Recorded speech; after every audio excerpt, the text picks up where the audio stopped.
today I'm here to chat with you and show you the Dior 2017 Spring collection. I am always so excited and so grateful when they send along their collections, and I like to do a full try on for you, show you how it all works, and give you some swatches, and that way you can determine if you'd like to pick anything up for yourself. So let's go ahead and get started. The first product that I want to chat about is something brand new to them. I don't think they've ever done something like this before, but it is part of their Dior Addict Lip Glow line. So it looks exactly like their Lip Glow Balm, but this is actually the Lip Sugar Scrub, a sweet exfoliating balm. So it looks like it's a light pink shade, but in reality it just comes out kind of clear, slightly cloudy on your lips, but it definitely looks matte. Something interesting about this that I mentioned in my trying on new makeup video, which I will link to down below, is this is kind of like a sugar scrub but on the go. So it has that really balmy texture in there. So as you'll see, I just rub it all over my lips to help exfoliate. Then I just kind of blend it into my lips with my fingers and you are good to go. There's no real sugar left on your lips. So it's something that you can use to prep before makeup. It also has quite a thicker texture, so it feels really good under lipsticks, especially liquid lipsticks, or it's something that you can use on the go because you can kind of put it on your lips, rub it in, and then if you have any kind of dryness on your lips or you're just looking for a little bit of extra protection, I love to have something thicker on my lips, especially in the drier winter months. This is really nice, and if you're a fan of the lip glow, I think you'll be a fan of this. And if you are a fan of the lip glow, you are going to love this as well. The lip glow originally came out in that pink shade, which is the 005, I believe. They've since released a 006, which is berry. You'll see in my comparison swatches, one of course is a little more pink, one is a little bit more berry, and I think if you have a deeper skin tone, although I do love the original lip glow, and that seems to be well suited to all skin tones, it's quite clear, kind of adjusts based on your skin and the heat of your body. It really just gives a little bit of a hint. It's something that I love to have in my bag, but to have it in this kind of berry shade is really nice too, because if you do have quite pigmented lips, this is going to show up a little bit more and just give a slight more deepness to it. But again, like the sugar scrub and like the original lip glow, this acts as a really nice base under lipsticks. It is a great purse item to throw in your bag and have there, and it's something you can easily put on without a mirror, and you're not going to have to worry about having like color all over your lips. It's just really comfortable, and the original one had become quite a staple for me, and I really do like the way that the more deep berry shade ended up looking on my lips, so I'm excited to add this into the purse rotation. Next, let's chat about their Nude Air Luminizers. I mentioned the shade 1 in the fall winter video, which I will link to down below, and then I've also got a spring summer video from last year too, which I will link to because you still can come across some of these products. A ton of wins in that fall video. Actually, the contour stick is a favorite of mine and I use it all the time, but here today I have the shades 002 and 004. If you have a fair skin tone, if you have pink in your skin, if you have trouble finding an illuminator to match your skin, I think that this would be a great option for you. I'm wearing it on this cheek today, so it does still work for me. I don't find it to be too pink or too cool toned, but it just has a slight bit of pinky peachiness to it, and I think it could work for just about all skin tones, because if it works for me, and I also think it'll work for lighter skin tones, that's a pretty wide range there, and I don't think it looks too chalky on my skin or anything like that. I actually really like the glow from this, which surprises me because I don't love the glow from number 4 as much. I feel like it gives a more intense glow, and I think it might just be that my skin is kind of crappy on this side, so it like illuminated the bumps in my skin, which I don't really want to do.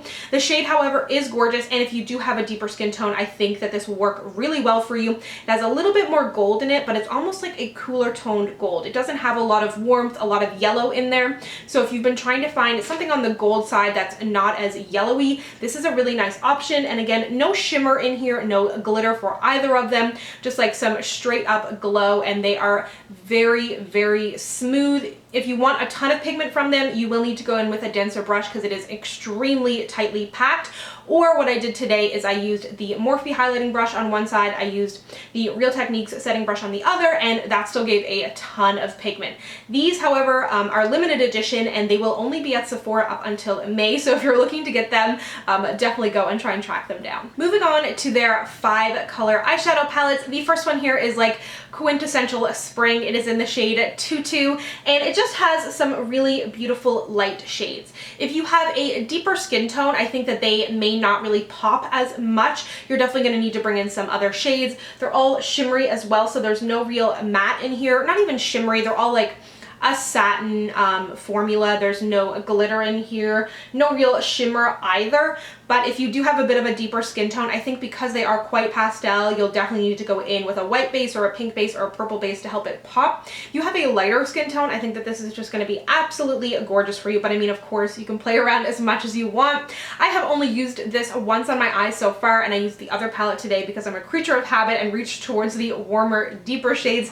These are the kind of shades that I generally reach for. Pastels, cool tones don't just do it for me, like in my soul, you know, and I really don't feel like they flatter my skin tone as much as something warmer does. But this is a gorgeous palette, and if you're looking for something very soft, ethereal, and kind of super springy, this is it. I don't even, did I say what it's called? It's called Tutu.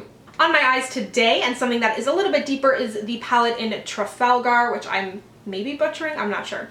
But I used the middle shade here in the crease, which is like a deep wine shade. This is the closest to matte that you're gonna get in this palette. I would maybe consider it a demi matte, but it worked totally perfect in the crease. It didn't have like too much shimmer, no glitter or anything in there. And it's just a gorgeous wine shade. I also ended up using this on my lower lash line as well. Then I went in with the deeper plum shade. This is kind of a cooler plum shade. This is a satin as well, and it does come out quite deep on the eyes, but you do get a little bit of the purple in there, which I like. You didn't lose that. Then on my lid, I went in with this gold, which again is a kind of a cooler shade. It's definitely not a warm gold. It almost has a bit of a green to it, so I packed that all over the lid. I used a brush, but I think it would also work even better with your finger. Then I went in with this creamy shade, which is kind of reminiscent of a MAC Vanilla. It's a cream, but there's definitely some iridescence in there, so I used this under my brow bone, which I generally don't go in with a shimmery shade under my brow bone, but I wanted to give it a go. Not under, on. I said that in my last video too. And then I also brought it in my inner corner, and I also ended up bringing it just down my nose because I was curious, and I think it did a really nice job of highlighting.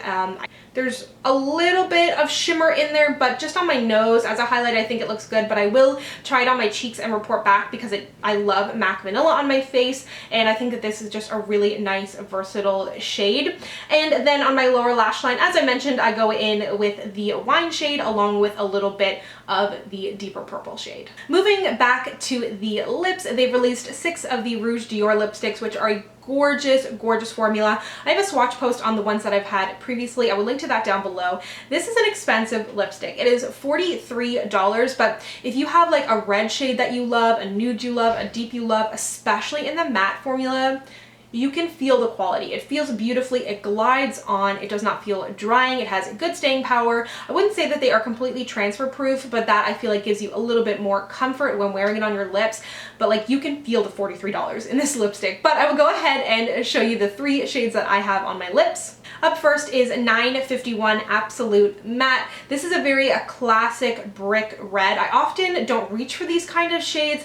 I don't love it with the eye look that I'm wearing today, but I think with just some like huge lashes, liner, and this, it just is such a beautiful, gorgeous shade, and I think it could be a true staple for anybody who loves those kind of brick red shades. And if you also love like very bright reds, the shade 999 Matte is like the most classic Dior shade ever, and it is stunning. It is like bright and beautiful, but I think it could work for just about anyone. That's a complete aside and part of their permanent line.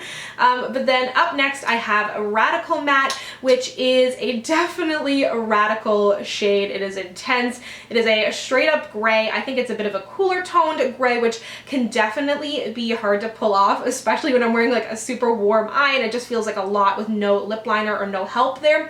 But what I love this shade for, and what I think is kind of their idea, I mean, you can absolutely rock it gray, but it is a great mixing shade for transforming lipsticks. So you've seen that trend with white lipsticks, black lipsticks to mix, and I think gray is an absolutely great option for that, and I kind of prefer it honestly now that I've had some time to play around with it. So you'll see here that I put on a chestnut brown lip liner, fill in my entire lip, then I go in with this shade, and when you just mix it in just slightly, obviously start with a little bit less, work your way up till you get a color you want. I ended up with the shade that I'm wearing right now, which is a gorgeous stony shade, and you could go ahead and add this to reds, to pinks, to corals, and really play around, and it just adds a little bit of depth without totally changing the color of the lipstick, which I think is really, really interesting. And again, of course, this formula is great. Then I have the shade Distinct Matte, which I wore in that testing out a new makeup video. It's in the shade 810 Distinct Matte, and I had someone comment on my previous video saying when they looked on the Sephora website, Distinct Matte was showing up as an orange, so I'm not totally sure what that's about because this says 810 Distinct Matte. It says it on the sheet that I was sent as well, and when you go to the Dior website, that is it too. So I don't know if they're phasing out that other Distinct Matte, but either way, this is very similar to the shade I have concocted and I am wearing on my lips right now. A little bit warmer, but it is a gorgeous stony brown. I wore it in that previous video and I had like really orange eyes, and this is just such a gorgeous color. If you're looking for a neutral that's going to be something a little bit different and a little bit more interesting, this one is super, super pretty. The last items to talk about are also for the lips. These are the Rouge Dior Brilliance. There are also some other items in this line, a mascara, a liner, other lipsticks, but this is what I have to show you. But anyways, these are the Rouge Dior Brilliance. This one is in the shade Mist, and it's a really nice pink. These kind of have a milky consistency, not sticky, and they don't kind of like gum up on your lips at all, but they are a little bit thicker, which helps with the wear time. This is kind of like a pretty classic pink shade, and I think that these would wear beautifully over lipsticks as well, because they would just not change the color really at all, but maybe change the warmth or add just a little bit more dimension and plumpness, of course, when you're wearing a gloss.